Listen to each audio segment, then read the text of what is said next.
Olá, alunos de Filosofia do Direito, esta é a aula 9 do nosso programa e nessa aula a gente vai abordar alguns debates interessantes, alguns debates importantes da nossa contemporaneidade que gravitam no entorno da questão do constitucionalismo que vimos na aula passada, que vimos na aula 8.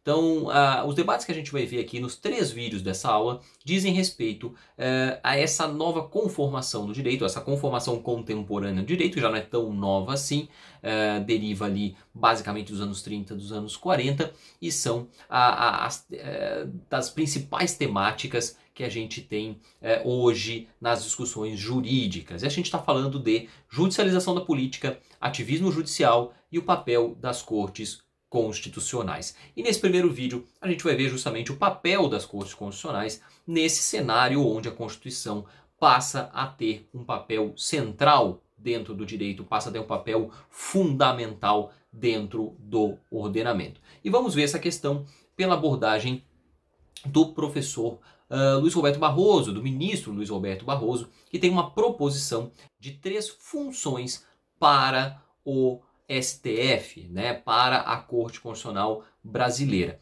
E também a contraposição do professor Lênin Streck, que critica essa posição, ou parte dessa posição, exposta pelo ministro Barroso. Então, começando pela visão do ministro Barroso, pela proposição do ministro Barroso, ele divide as funções da Corte Constitucional em 3.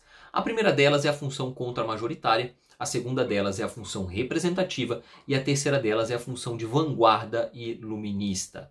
A primeira função, que é a função contramajoritária, seria a função por excelência da Corte Constitucional. Ou seja, aquele momento em que a Corte Constitucional avalia a legislação criada pelos representantes da maioria, e por isso contramajoritário, para verificar se essa legislação criada, ou se o próprio ato, atos administrativos dos representantes e no Poder Executivo, estão de acordo com o conteúdo da Constituição, estão de acordo com os preceitos constitucionais, principalmente no que diz respeito ao aspecto da validade material. Então, avaliaria-se se a expressão da maioria, por meio de seus representantes, está de fato atendendo aos objetivos e diretrizes da Constituição, o que significa a não supressão, o não esmagamento, o não prejuízo das minorias, as minorias que não conseguiram se fazer representadas ou que não se conseguiram fazer muito representadas no Congresso ou no Poder Executivo. Então, agiria o Poder Judiciário como um equilíbrio aí, como um filtro para que essa voz da maioria, externada nos representantes, em geral, deputados, senadores, vereadores, e no Poder Executivo, presidente e toda a estrutura do Poder Executivo, não suprima direitos, não esmague anseios das populações minoritárias, que não foram as populações que foram as vencedoras nos processos eleitorais. Então, essa função é a função contramajoritária, é a função por excelência da Corte Constitucional, que tem aí como grande canal as ações diretas de constitucionalidade, de inconstitucionalidade, arguição de descumprimento de preceito fundamental, então vão canalizar essa função precipuamente. Depois, a gente tem uma segunda função que se desdobra em outras 2, que é a função representativa.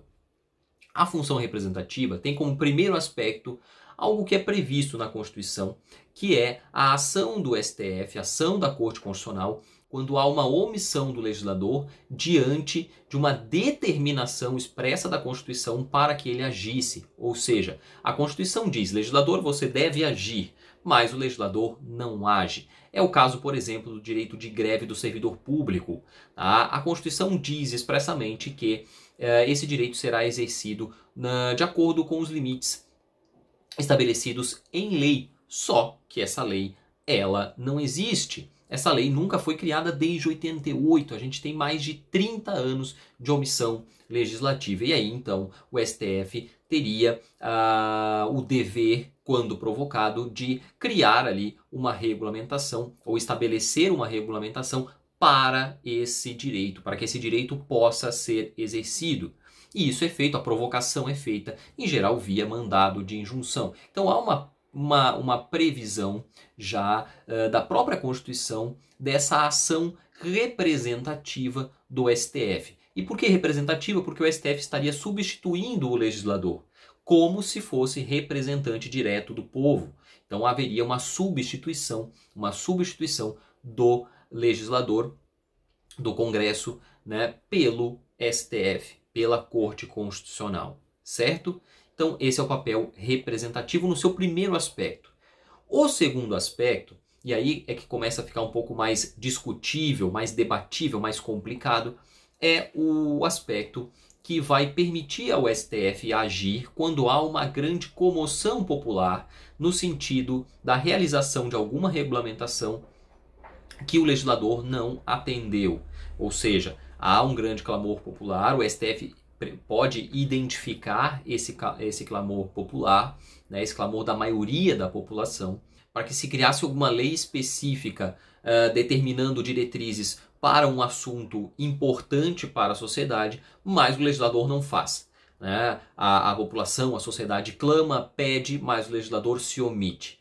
Para o ministro Barroso, isso teria acontecido, essa função teria sido exercida em dois casos exemplares, né, que seriam o caso do nepotismo, né, do estabelecimento de regras para definir o que é ou não nepotismo, e o caso da troca de partidos, né, dos deputados que trocam, deputados e senadores que trocam de partido.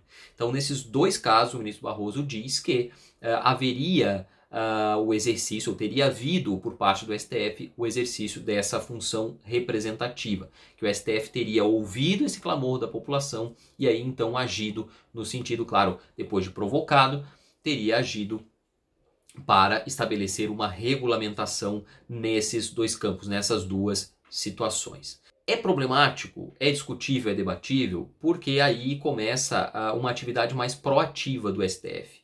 Uma atividade mais proativa que começa nessa identificação desse clamor popular, numa determinada vontade da maioria. O STF então estaria entendendo esse clamor, né, estaria mapeando esse clamor e aí então substituindo mais uma vez o legislador, né, criando uma regulamentação que o legislador se recusou a criar ou demorou muito para criar. E por isso também faz parte dessa função representativa. Né? E aí você vai discutir, obviamente, em até que ponto que o STF tem como função, dentro do nosso ordenamento, dentro da nossa concepção jurídica, de ser tão proativo. Né? De ser tão proativo e da onde sai a legitimidade para que o STF entenda esse clamor do povo. Né? A legitimidade que no caso dos representantes é a legitimidade do voto. Já no caso do STF, essa legitimidade ela não existe, em princípio ela não existe. A terceira função é a função de vanguarda iluminista. E aqui a função proativa do STF, o caráter proativo da função, é ainda mais marcante do que é na função representativa. Por quê? Porque aqui sequer se trata de avaliar a vontade de uma maioria.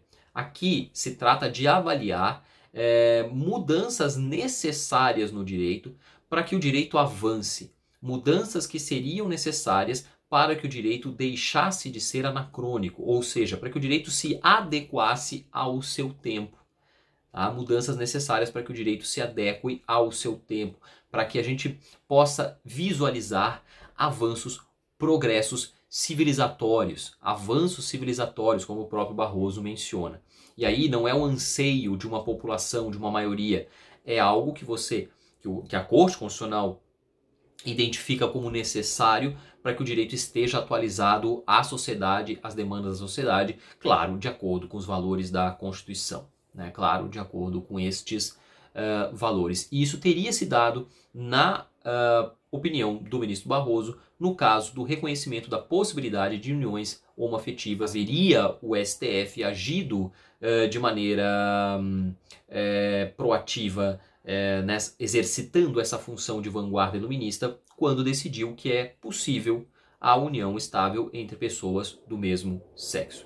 Isso também teria acontecido nos Estados Unidos naquela situação da proibição da segregação escolar, né, entre negros e brancos nos Estados Unidos. Teria acontecido na África do Sul, no caso da vedação da execução, né, da pena de morte.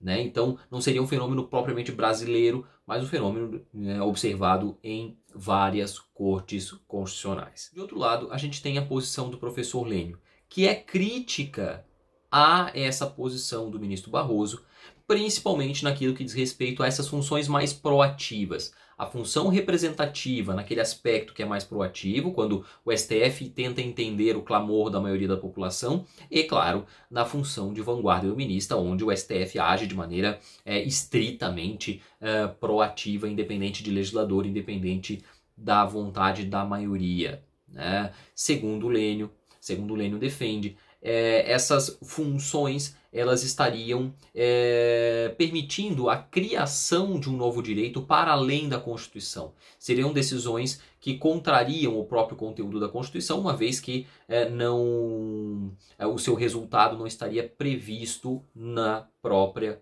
Constituição. E aí, então, a gente descamba para algo que é arbitrário. Você passa a ter decisões arbitrárias, decisões que surgem da própria consciência dos magistrados e não do direito, da própria consciência da Corte Constitucional e não do direito que está posto, não do direito que deveria ser observado. Então, a grande crítica do professor Lênio a essas funções proativas, essas funções mais proativas, é a possibilidade que você tem de que siga-se um rumo, siga-se um caminho de arbitrariedade, que a Corte Constitucional descambe para um caminho de arbitrariedades. A partir do momento que você permite que haja uma proatividade exagerada, você abre algumas portas, e essas portas não necessariamente estão vinculadas ou necessariamente elas encaminham para o direito, mas às vezes para a consciência dos próprios magistrados. Mas a gente volta a comentar um pouco sobre essa crítica, sobre esse problema todo do avanço do judiciário sobre o direito, ou do pretenso avanço do judiciário sobre o direito, no vídeo sobre ativismo judicial. Esse aqui fica por aqui, deixa o like, se inscreva no canal e até mais!